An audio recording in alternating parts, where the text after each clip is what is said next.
All right, let's talk about a word that can feel kind of big and honestly a little intimidating: righteousness. What in the world does it actually mean for you and me? Well, today we're going to dig into how the theologian Martin Luther broke this whole idea down, and you'll see how it can totally unlock a new way of seeing our lives.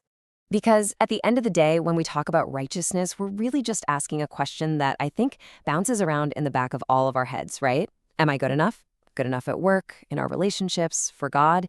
It's this question that can totally drive us, but wow, it can also be the source of so much stress.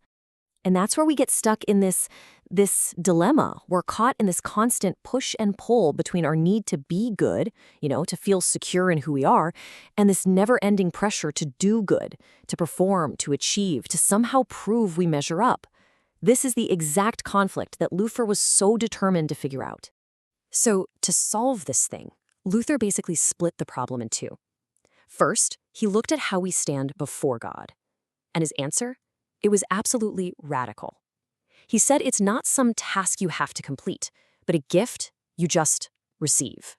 He gave it a name: passive righteousness.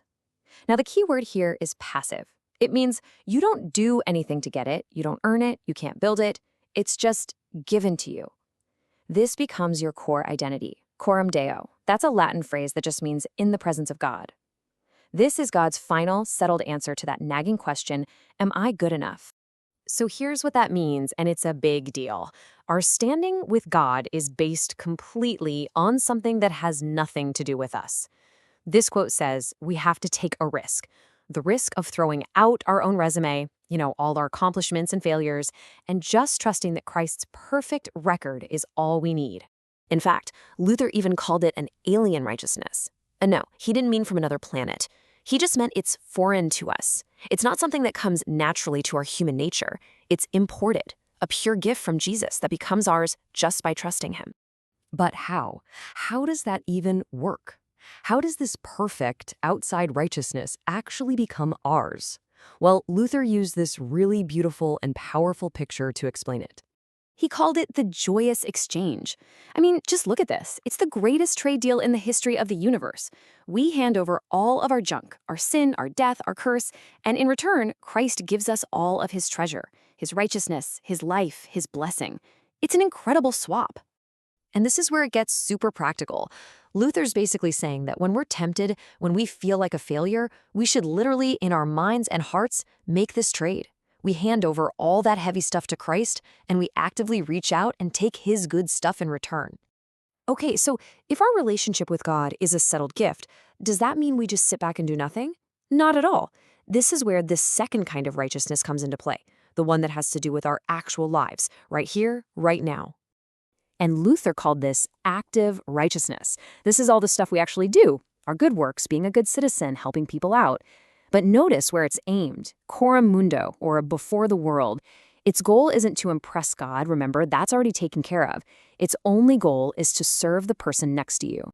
And we're not talking about some super spiritual, abstract thing you only do at church. Nope. This active righteousness gets lived out in the messy, normal, everyday parts of life.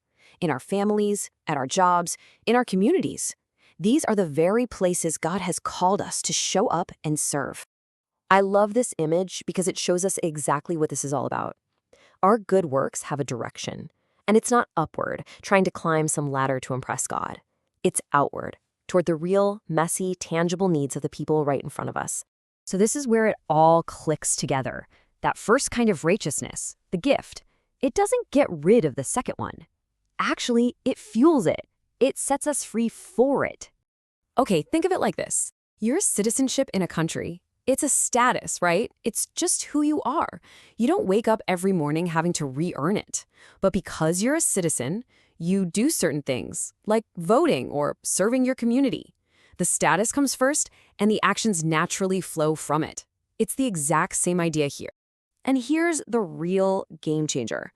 Once we're secure in who we are before God, once we can finally stop that frantic hamster wheel of trying to prove we're good enough, we are finally truly free from being so obsessed with ourselves. We can stop looking inward with anxiety and actually start looking outward with love. It really all boils down to this one simple but life-changing idea. Our identity is secure. It's a gift. And because we are secure in who we are finally free in what we do. Our actions are no longer about proving our worth. They're just joyful acts of service. So let me just leave you with this to chew on.